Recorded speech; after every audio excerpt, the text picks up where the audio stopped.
So once we're done, our Thai chicken soup should look like that. And in order to get there, we need some red Thai curry paste, fresh coriander, creamed coconut or coconut milk, chicken stock cubes, some lime juice, chicken breast, veggies like mushrooms, peppers, carrots, anything you like really. Before we get any heat on, just so that we're ready to go. Actually, I want to use this. The reason why I have two knives actually is because I have two knives, and because I am going to chop up the chicken in a minute, and I don't want to do that with the same knife I use for my veggies. And if I wouldn't be videotaping it, I would probably use the same knife and just wash it in between, but but I am videotaping this, so there you go.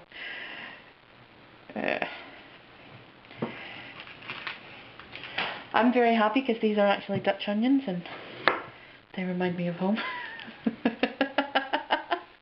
You've got any windows on top of onions? Did they actually put clogs on them to grow? Oh. Dreaming of home, dreaming of home. Here we go. Now, for a soup, I like to have something to still chew on despite it being soup. So I'm going to just slice them like this so that you get sort of bits of onion like that. But, I mean, again, your own taste is so important in cooking, and if you don't like onions to be this sort of size, then by all means chop them up more finely. You know, it's not the reason why I use a glass cutting board is because if I use a wooden one, I would say chicken juices, but that sounds a little bit weird, but it'll get into your cutting board and obviously bacteria will grow and stuff. This glass cutting board, don't think that this is something that is difficult to get.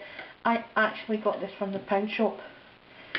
So it's not a huge investment, and it is a lot safer. And I'll have to tell you that I have seen my mother with salmonella infection, and it's not something that you want to risk. So always be a little bit careful when you're handling chicken. Now, as you can see, I'm slicing these, and I'm doing that relatively thinly because it's going into a soup, so it needs to really be bite-sized. Because we want our soup to cook fairly quickly, we're going to actually grate our carrot, because carrot, of all our ingredients, is going to be the one that has to cook the longest. And this is a way to cheat that cooking process. Put a little bit of oil in here. Not for any other reason than I want my curry paste to be a little bit more fluid. Thai red curry. This stuff is pretty spicy, so you know, it's easier to add than to take away. Add a good spoonful though, because you're making a pot of soup. But if you're not sure or you don't like spicy food, maybe add a little bit less. And like I said, easier to take away. Oh no, easier to add than to take away. So my pot is still absolutely cold, as you can see. So apart from I'm just adding my onions, and I've got that on, I'll put it on 4, because this particular stove doesn't get too hot, but you want it on a medium. Make sure you can put it on its head. If there's a wee thing, just cut that off first, put it on its head. This one just has a little, not so nice bits, so I'm going to cut that off first, and then just go from here in a sort of roundabout way to there. The advantage of cutting like this is that you're not actually touching the seeds that are inside it, which means they don't get attached to your, because they always stick and they're annoying. They're annoying things, and you can bin the whole thing. And then once you've got these, well, pepper fillets almost, you can just slice them up like that. And this is sort of the size that you want for your soup anyway. And of course, the way that you slice, or if you dice, or it really depends on how you want the peppers to be in your dish. If you want longer ones, like that, or of course do both ways if you want to dice it. But actually getting them in this sort of shape first makes life so much easier. This is boil. I'm going to start adding the rest of our ingredients. So, it doesn't really matter which order, I'm just going to go by the order that I find them in. Carrot chicken. And we want it to be soup, so we want to add more water.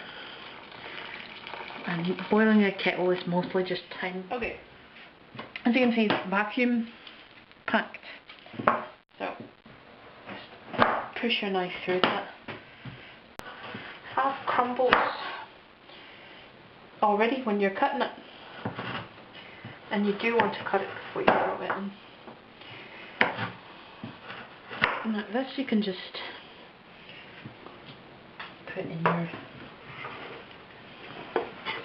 And coconut is one of the main ingredients you use in Thailand, isn't it? You use coconut. Yep.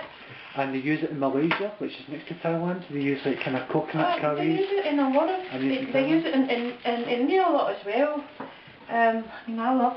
It's actually used a lot in the Caribbean. In Caribbean dishes, they've got curry dishes, they've got coconut chicken dishes. See, the top bit of this is a different sort of texture. It's almost like candle wax, but it's supposed to be like that. And with the coconut, it's really, again, a question of taste. And also, I sort of try it out first. So I'll let this bit of coconut dissolve properly, have a wee taste, and see if I want to use the other one as well. If I want to use the whole one, or half one, or... A lot of things are just about tasting it, trying it.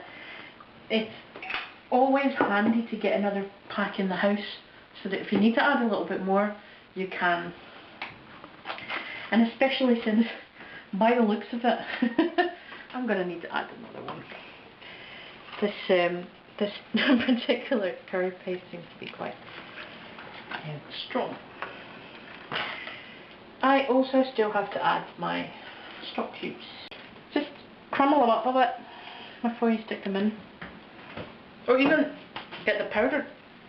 You can buy a really nice chicken stock powder as well in a lot of the Asian stores. Don't cook that long, so I don't really put them in that early on. That's about enough, isn't it? Yeah, that's alright.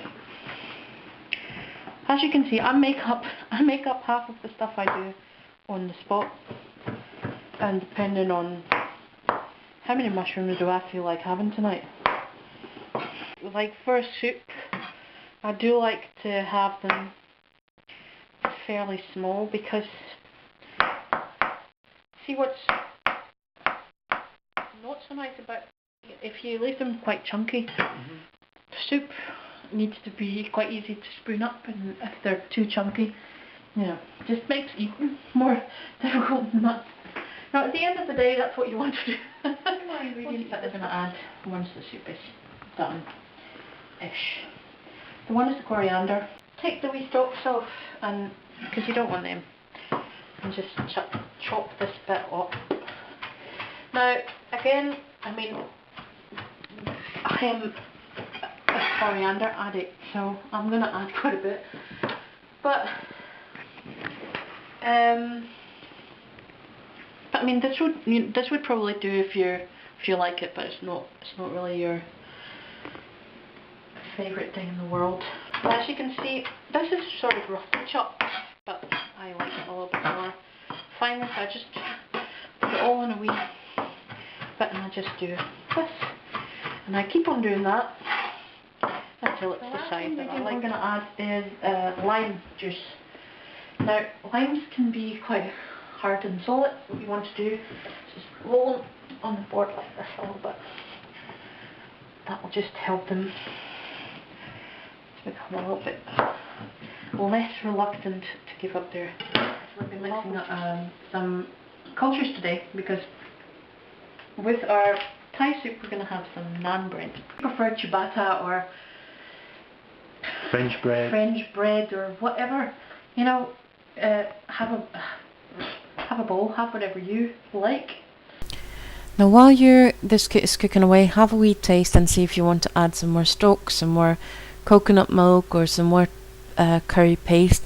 We've added a bit more stock, a bit more coconut, just to make it come to life. And this is when we actually add our final 2 ingredients. The coriander is cooked in seconds, so that's why we added it the last minute. The lime, actually, lime juice when it boils can go really bitter. So you want to just add it at the last second, so it doesn't actually boil into your soup. So there it is, we have soup and we have bread. We're ready to eat.